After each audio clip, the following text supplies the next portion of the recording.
¿Qué tal, catequistas? ¿Cómo están? Espero que estén bien. Yo en este momento no me encuentro tan perfectamente de salud, pero voy a tratar de hacer este tutorial para que podamos dar nuestro último tema de lo que corresponde a la preconfirmación. Así que si me da por ahí algún acceso de tos o un estornudo, me van a disculpar, ¿sí? Muy bien, entonces hoy tenemos nuestro último tema, un tema interesantísimo porque se trata de dos instancias. Una espiritual, en donde vamos a ver, o divina, donde vamos a ver la Santísima Trinidad, el concepto, quiénes la conforman, de qué se trata, y una instancia humana, material, física, que se trata de la Sagrada Familia, quiénes la conforman, etcétera. Todo eso vamos a saberlo. ¿Por qué? Porque hay mucha gente que confunde lo que es el término familiar cuando uno habla de la familia humana y cuando uno se refiere a la familia de Dios. Son totalmente resultados o componentes distintos, pero la esencia, la palabra en sí es lo mismo, es decir, es un conjunto de personas, ¿no? Una ama a la otra y producto de ese amor existe un resultado. En el caso del amor entre el padre y el hijo, hay un amor que genera el Espíritu Santo. En el caso del papá y de la mamá, generan los hijos, ¿no? Muy bien. Pero recuerden que en la instancia divina no hay tiempo. Por lo tanto, nosotros decimos en el credo, por ejemplo, de Jesucristo, engendrado, no creado, y de la misma naturaleza del Padre, por quien todo fue hecho. Pero, ¿cuándo fue? No sabemos, porque no existe el tiempo. El tiempo es una realidad o una invención humana para medir simplemente los días nada más, ¿no? Entonces, la pregunta de cuándo fue engendrado Jesús no tendría lógica si hablamos en una instancia divina, ¿no? Pero nos podemos sí hacer a la idea porque nuestro mismo credo lo dice así. Muy bien, entonces ya con esta especificación de lo que vamos a hacer, ahí tenemos en la introducción lo que es la Sagrada Familia y la Santísima Trinidad, y lo que vamos a hacer es repetir esto, lo que les he dicho en la introducción, ¿no? Hay una confusión entre lo que es Santísima Trinidad, Sagrada Familia. Tenemos que saber los términos que utiliza la Iglesia, ¿no? Y acá les estoy poniendo también hablar de la Santísima Trinidad, es hablar del ser de Dios y de lo que este ser contiene en sí, ¿correcto? Mientras que hablar de la Sagrada Familia es referirnos al concepto familia que nosotros tenemos, papá, mamá e hijos, ¿no? Recontra simple, contundente, evidente y fácil de entender. Hoy explicaremos qué es la Santísima Trinidad y la Sagrada Familia, y además sabremos la diferencia entre estos dos grupos de personas y sus características propias. Por ejemplo, la Santísima Trinidad, la instancia o la estancia divina, y la Sagrada Familia, la instancia o la estancia humana, ¿no? Porque ya es algo físico que se puede palpar, que se puede ver. Muy bien, entonces vamos a cerrar nuestro temario de esta primera parte, porque luego ya nos vienen otros 20 temas más el próximo año, no sin antes darles a todos la bienvenida y deseando que todo este material preparado sea de agrado de todos. Muy bien, entonces vámonos de frente hasta el encuentro anterior. ¿Qué habíamos visto en el encuentro anterior? Muy bien, en el encuentro anterior habíamos visto el tema de el pecado, ¿no? Y el producto del bien y el mal. Es fácil, yo creo que si le dan una leidita a estos párrafos, nosotros vamos a poder entenderlo muy bien, porque es un resumen que he hecho que sintetiza todo el tema anterior. En nuestro encuentro anterior aprendimos que el mal existe porque nació de una persona que quiso ser como Dios, eso ya lo sabemos. Su nombre era Luzbel y era un querubín en el cielo. El más hermoso tal vez, ¿no? Así dicen las Sagradas Escrituras. Pero en él mismo nació una arrogancia y deseos de ser igual a Dios. por lo que el arcángel San Miguel tuvo una batalla en la que se le terminó por expulsar, es decir, venció el arcángel, el jefe de la milicia celestial, y Satanás tuvo que ser expulsado del cielo, ¿no? Imagínense la pena para el mismo Dios, que sus ángeles creados, uno de ellos haya generado una revuelta. Perdón. La pregunta que podría hacernos algún chico, como que me la hizo confirmando que el año pasado estuve con él, no me atrevo a decir su nombre porque no sé si fue él exactamente, pero me dijo, Franco, qué triste, ¿no? 2 veces Dios creó, y en las 2 veces, en la libertad, le fallamos. Sí, es que los ángeles son entes libres como nosotros, tenemos capacidad de pensar, tenemos capacidad de elegir entre lo bueno y lo malo. Ese es el regalo de la libertad que nos ha dado Dios. Por eso es que esta libertad no significa que yo hago lo que me da la gana, sino que tengo que tratar de agradarle a Dios, ¿no? Porque a la vez soy su hijo. Eso me lo ha dicho, nos los ha dicho Jesucristo. Y si se dan cuenta, Jesucristo siempre dijo que él hacía todo lo que el Padre le indicaba, ¿no? Y que al final se hiciera su voluntad.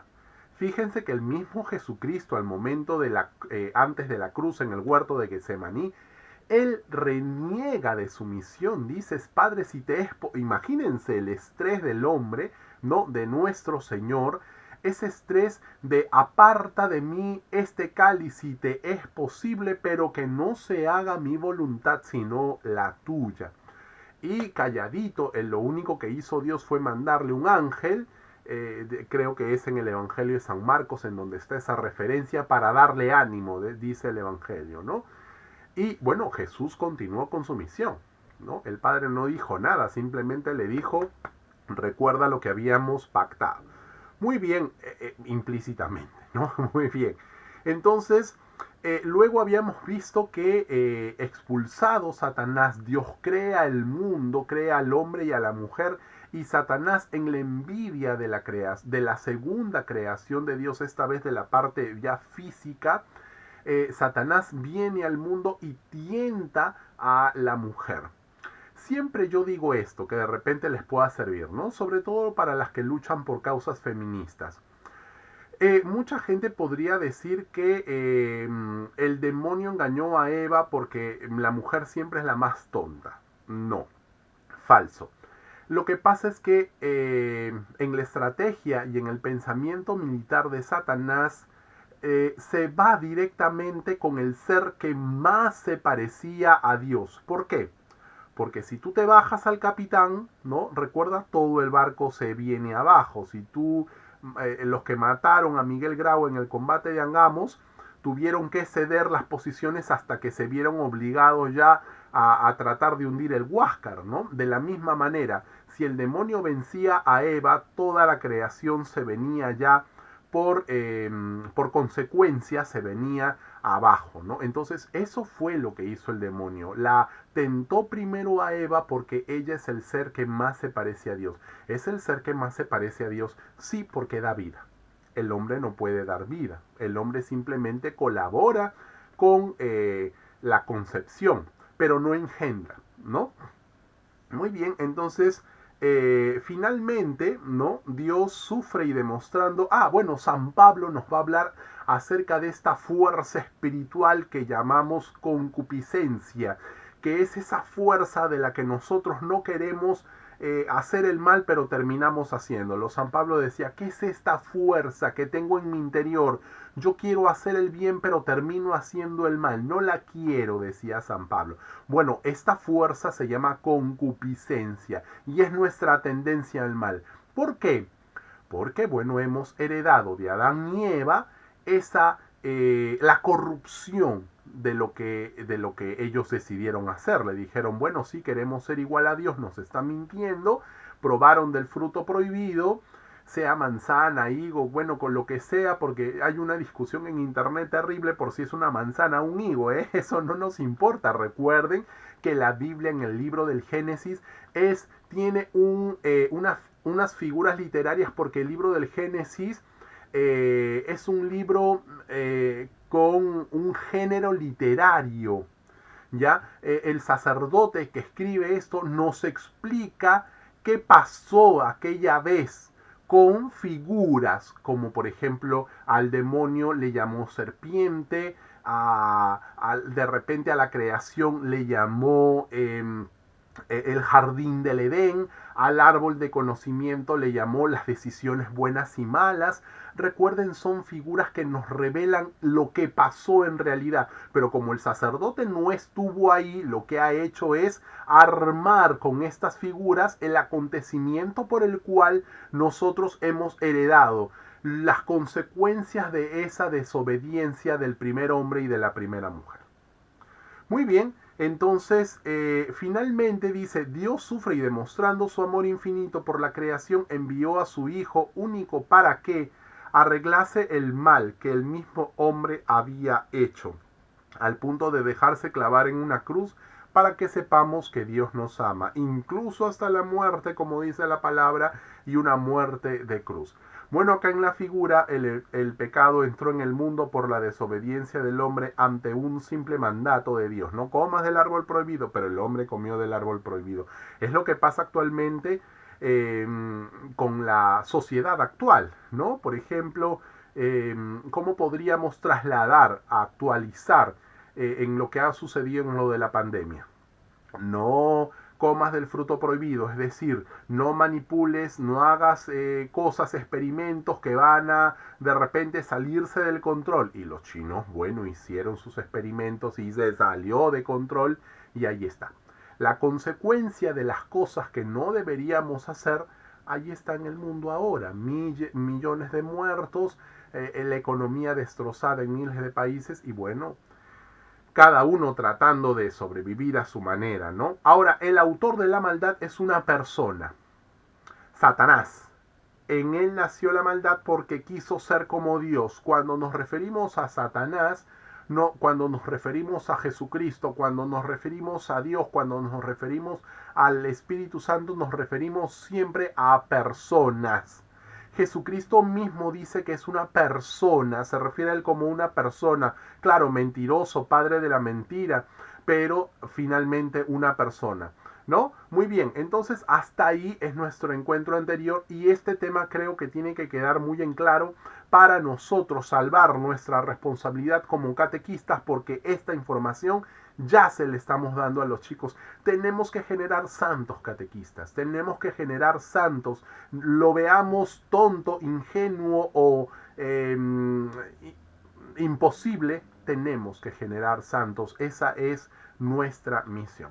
Muy bien, entonces le vamos a preguntar a los chicos en nuestra diapositiva 6 que conocen de la Santísima Trinidad, que saben de la Sagrada Familia y qué diferencia encontramos entre estos dos grupos de personas. Además, ¿qué conocemos del concepto de persona y de naturaleza humana y divina? Ojo, esto es muy importante que los chicos sepan. Podría decirme alguno de ustedes, pero Franco, aquí hay mucha teología. Bueno, queridos catequistas, lo que estamos haciendo acá es estudiar la doctrina católica, porque si ustedes observan a nuestros hermanos protestantes, lo que estamos enseñando acá simplemente son puntaditas de la fe. Pero a ver, vayan a ver cómo estudian los hermanos evangélicos, ¿no? Entonces, tenemos que tener muy en cuenta, esto, ¿ya? Ahora, muy bien, vamos entonces a ver, qué cosa entonces es la Santísima Trinidad. Eh, entonces, vamos a ponernos en nuestra diapositiva 7 y vamos a ver que la Santísima Trinidad son personas, ¿no? Son tres personas. Y podemos hacer, para ir avanzando un poquito más rápido, acá les he puesto el triángulo, ¿no? Dice, el triángulo, por ejemplo, no tengo acá esta figura geométrica, pero el triángulo tiene, el triángulo equilátero, ¿no? Tiene tres lados iguales tres ángulos iguales, y este podemos representarlo como Dios, esta parte como el Hijo y esta parte como el Espíritu Santo. Los tres conforman el triángulo, pero ninguno es igual a este, porque este de acá no es igual a este, ni el Hijo está en el lugar del Padre, pero es el mismo triángulo. Otro ejemplo, mi familia se apellida Farfán, pero nosotros somos Farfán, ¿no? La familia Farfán.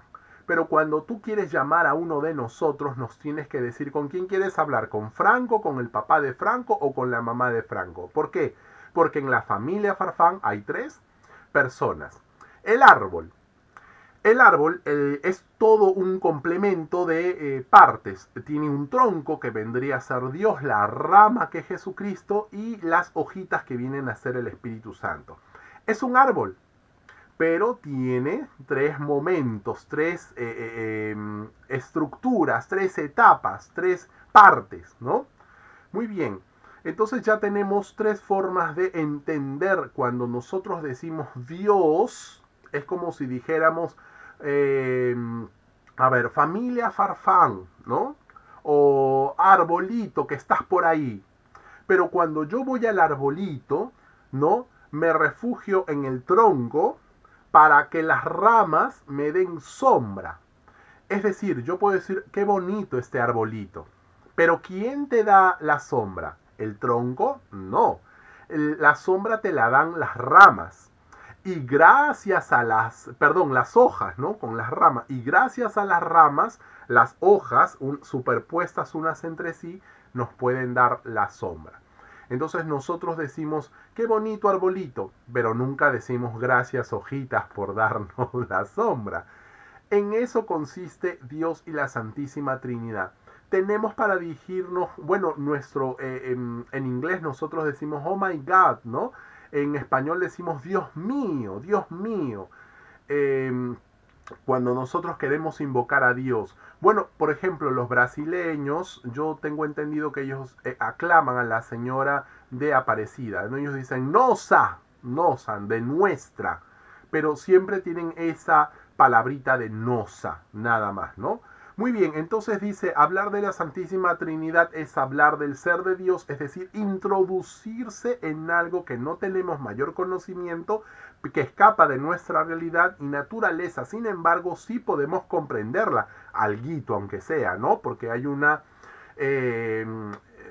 etapa en la vida de San Agustín en donde no sé si es un sueño, en realidad no tengo muy bien la escena de ese momento, pero encuentra un niño que va al mar y echa en un pocito de arena, va echando el agua, va y otra vez le echa, va y otra vez le echa, va y otra vez le echa, y el niño le informa a San Agustín que quería llenarlo, ¿no? Y San Agustín le dice al niño, nunca lo vas a llenar.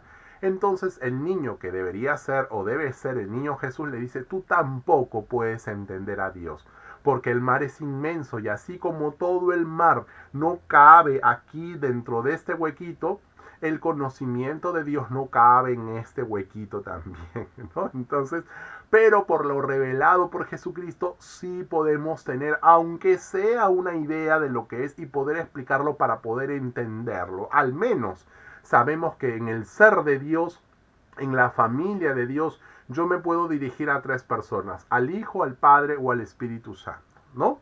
Muy bien, entonces todos sabemos que Dios es uno solo, pero Jesucristo nos indicaba constantemente y de manera implícita y misteriosa, es decir, no nos decía, Jesucristo no nos daba teología, ¿no? Él simplemente decía, bauticen en el nombre del Padre, del Hijo y del Espíritu Santo, ¿no?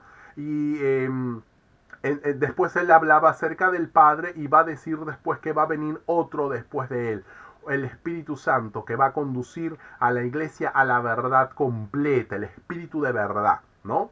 Muy bien, cualquier persona podría indicarnos por qué en el Antiguo Testamento Dios no habla de una trinidad de personas, pero eso es fácil. Un pasaje que nos muestra a Dios hablando entre él está en el libro del Génesis. Fíjense lo que dice, ¿no?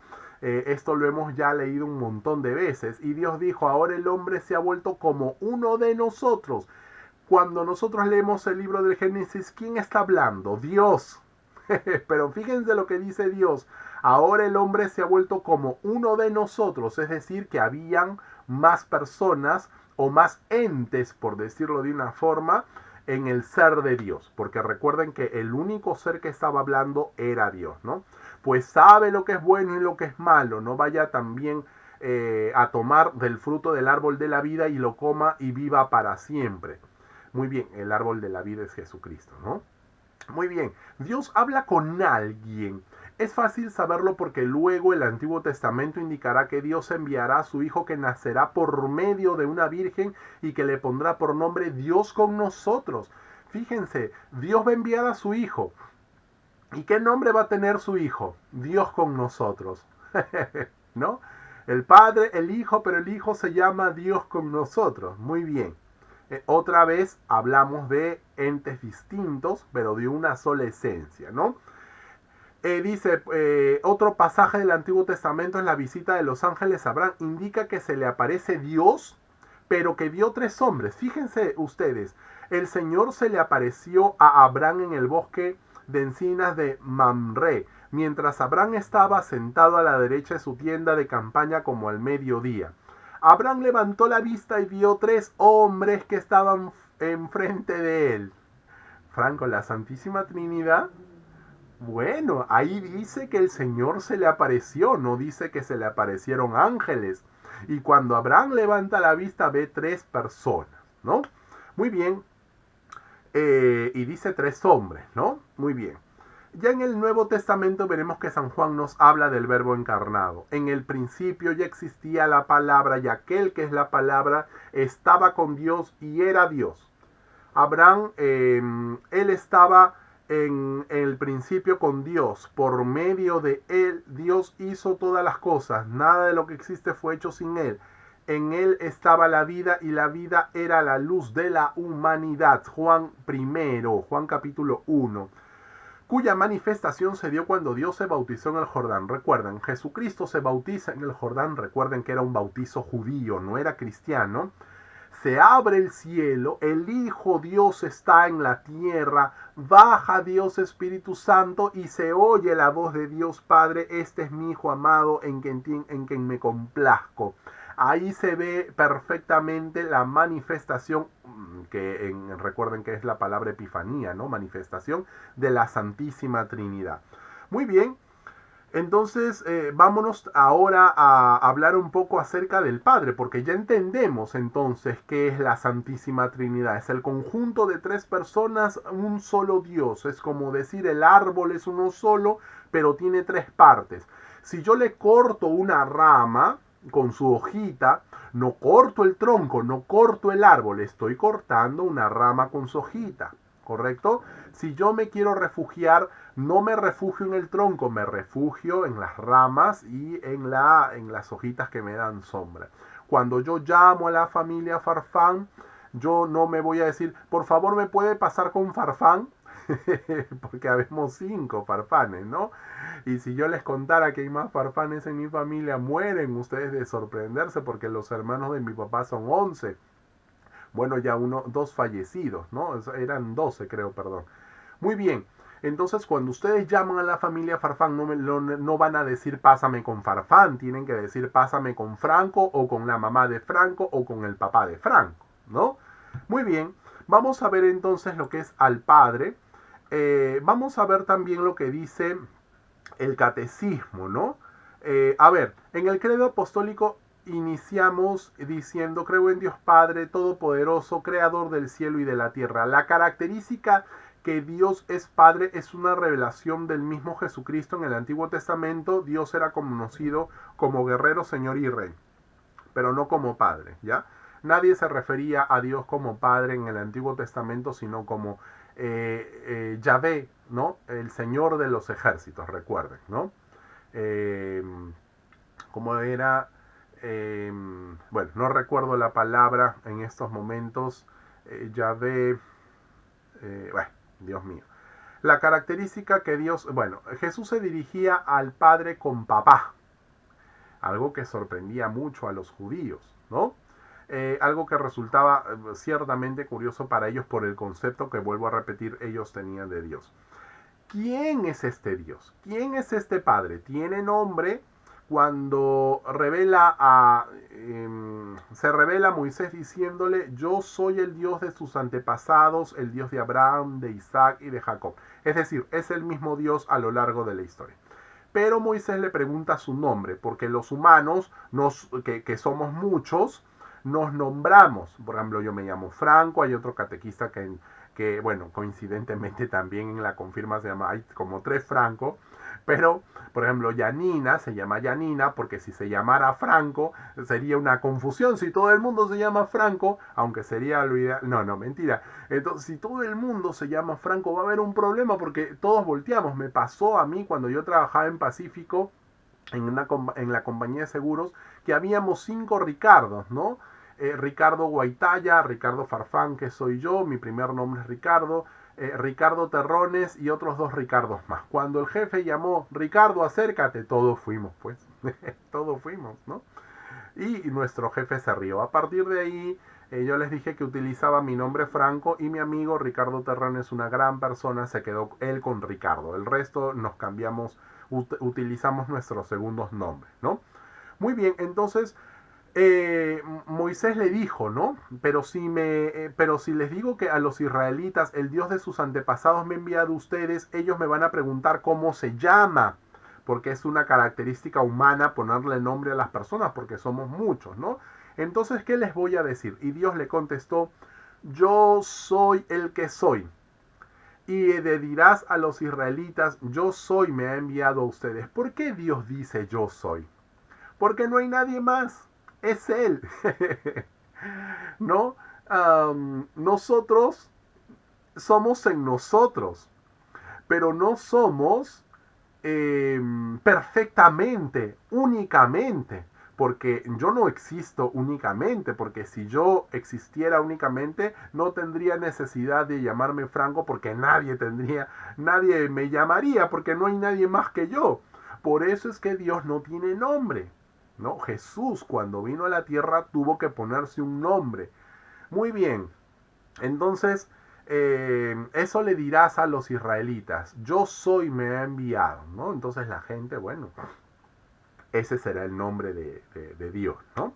Ellos entendieron así, pero yo soy no es un nombre. Al final, en todo todo el Antiguo Testamento y en todos los estudios de teología y de religión, nos vamos a dirigir a Dios como Yahvé, bueno, los protestantes como Jehová, pero Dios no tiene nombre. Yahvé no es un nombre, Yahvé simplemente es una característica de Dios. Yo soy porque no hay nadie más, no hay otro Dios, ¿no?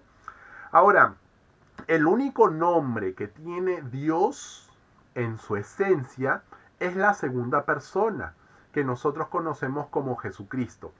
Y San Pablo va a decir: porque no ha sido dado a los hombres otro nombre que el de Jesucristo hombre, para que al nombre de Jesús toda rodilla se doble en el cielo, en la tierra y debajo de la tierra, y declare que el Señor y declare que Jesús es Señor, ¿no? Muy bien, entonces ese es el tema con el nombre de Dios. Bueno, acá estoy explicando por qué nos ponemos nombres y luego Jesús nos revela el amor del Padre, ¿no? Porque es un Padre. El Padre ama, perdona, siente.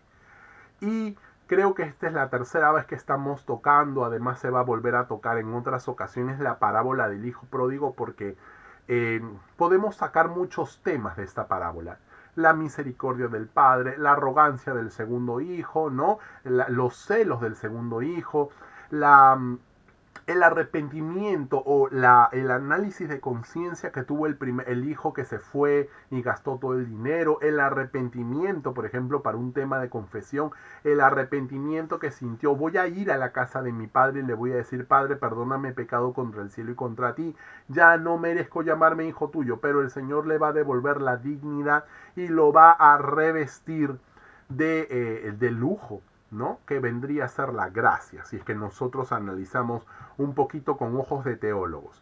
Bueno, y acá es lo que estoy señalando en azul. Dice, cuando todavía estaba lejos, el padre lo vio y sintió compasión de él. Corrió a su encuentro cuando el padre lo vio. El padre no lo buscó, dejó que sea libre. Fue el hijo que regresó con libertad. Pero cuando está regresando, Dios no espera y sale al encuentro de nosotros y lo recibió con abrazos y besos. Muy bien, entonces finalmente San Pablo va a decir que Dios es amor, ¿no? Hay una canción bonita que en el capítulo 4, versículo 8 primera de Juan, en la primera carta de San Juan, capítulo 4, versículo 8, dice, Dios es amor, amémonos unos a otros, porque el amor viene de Dios, y todo el que ha nacido de Dios conoce a Dios, el que el que no ama no ha conocido a Dios, porque Dios es amor. Cuando yo hago charlas con los padres, le digo, bueno, vamos a hacer un poco de citas bíblicas. Ustedes saben una cita bíblica, ¿no? Porque, por ejemplo, yo les digo, a ver, ¿cuál es la cita de la institución de la iglesia? Les voy a dar una pista, es Mateo. ¿Qué capítulo es? No, no saben, ¿no? ¿Dónde dice en la carta de Efesios, en qué capítulo y versículo dice que debo mantenerme en un solo bautismo, porque hay una sola fe, un solo Señor, una sola iglesia? No saben. ¿Dónde dice en la Biblia que Dios le dice a la serpiente, maldita serás entre tú y habrá enemistad entre ti y la mujer? ¿Dónde, en qué capítulo dice del Génesis? No lo saben. Entonces yo les doy una ayudadita para motivarlos, ¿no? Y les digo, ustedes saben una cita. Dios es amor. A ver. Y bueno, los papás se quedan así pensando y yo les doy la pista, ¿no? Dios es amor, la Biblia lo dice. Dios es amor, San Pablo lo repite. Dios es amor, búscalo y verás. En el capítulo 4, versículo 8, primera de Juan, versículo 8, no 8. Ya, muy bien. Entonces ahí los papás dicen, ay, sí, yo sabía esa cita, ¿no? Porque es una canción cuando nosotros aprendemos de niño. Muy bien.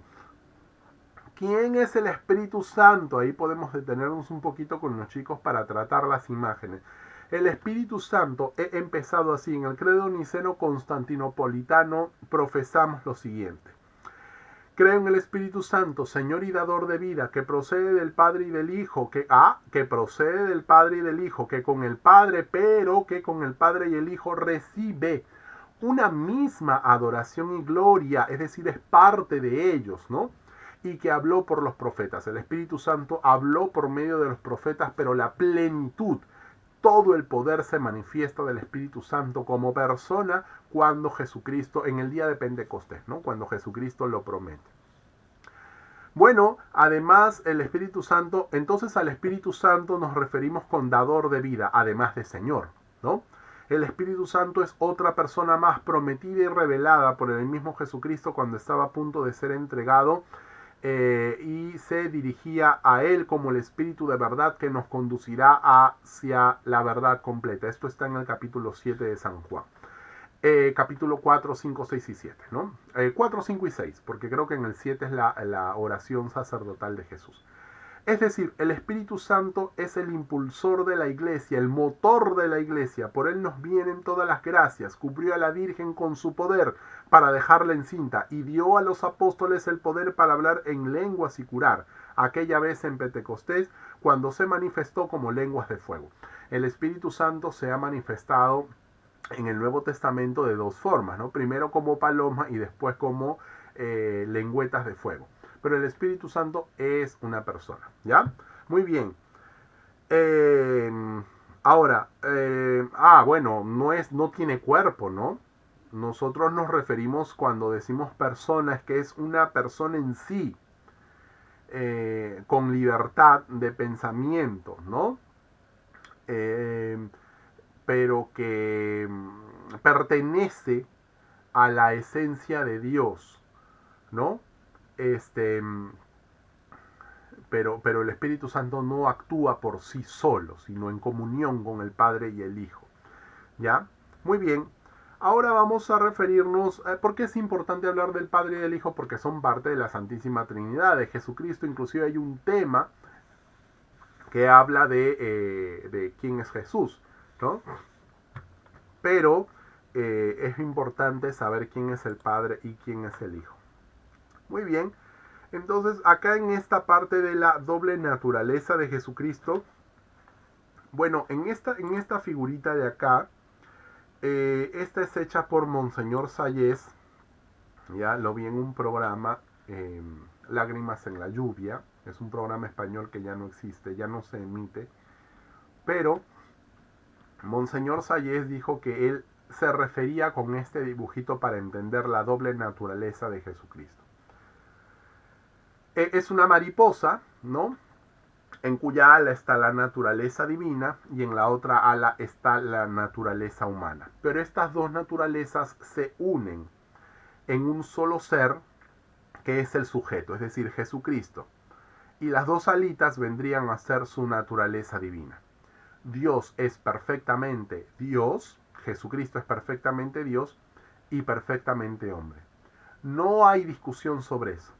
A pesar que en los siglos primeros había gente como Arrio, como el adopcionismo, que intentaron interpretar ellos, hacer un poco de cristología, es decir, el estudio de Cristo y decidir como ellos. Que el hijo no era consustancial al padre, que era por eso adopcionismo, ¿no? Era un ser adoptado, Dios, pero no puede ser de la misma naturaleza. Arrio decía no, que Jesús es inferior al Padre, ¿no? Entonces la Iglesia convoca al Concilio de Nicea va a definir la doble naturaleza de Jesucristo, humana y divina. ¿Correcto? Muy bien. Se me fue la voz. Muy bien, entonces vamos aquí a... Perdón.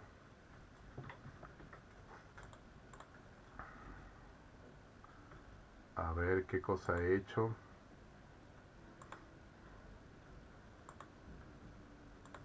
Ya está. Muy bien. Entonces vamos a seguir con esto. Bueno, aquí he puesto un poquito de la historia, ¿no? No obstante, en relación con las dos condiciones de Jesús, humana y divina, y en especial con Dios, también planteó diversos interrogantes y posturas respecto al Dios mismo, ¿no? En especial en cuanto al trinitarismo. ¿Qué es un ser trinitario? ¿No? Entonces, en esos problemas van a ser el nestorianismo con Nestorio, monofisismo y el monotelismo. No vamos a entrar en estos temas, pero sí vamos a leer lo que definió el concilio, ¿no? Dice, siguiendo pues a los santos padres todos a una voz, lo que sucedió en el capítulo 15 de Hechos, ¿no? ¿Podemos circuncidar a los judaizantes? No, ya no es necesario circuncidar, porque tenemos otro pacto. Entonces no los torturen a los judíos que quieren hacerse cristianos. De la misma manera, la iglesia reunida con los obispos va a definir la fe. Muy bien, y dice, al final, ¿no? La definición de Calcedonia respecto de Jesús de Nazaret se conoce como unión hipostática, de hipóstasis, que significa persona, y en síntesis podría enunciarse como Jesús es verdadero Dios, Jesús es verdadero hombre, Jesucristo es uno y el mismo, una sola persona. Y aquí he puesto también la otra imagen, ¿no? En Dios hay dos naturalezas, perdóname, en Jesucristo. Él pertenece a la Trinidad, pero también tiene comunicación con la Sagrada Familia. Porque Él se engendra en el vientre de María y adquiere cuerpo humano. ¿Ya? Muy bien, vamos a seguir con la divinidad de Jesús. Él dijo que era Dios. Y aquí he puesto algunas citas bíblicas, como por ejemplo, Jesús sana al paralítico este que entró por el techo, y dice, Jesús le dice, no, hijo mío, tus pecados quedan perdonados. Y los fariseos que estaban allí sentados le dicen, ¿qué? Solo Dios puede perdonar pecados, ¿cómo te atreves a decir eso? Estás blasfemando. Y la blasfemia era causal de muerte en la ley judía.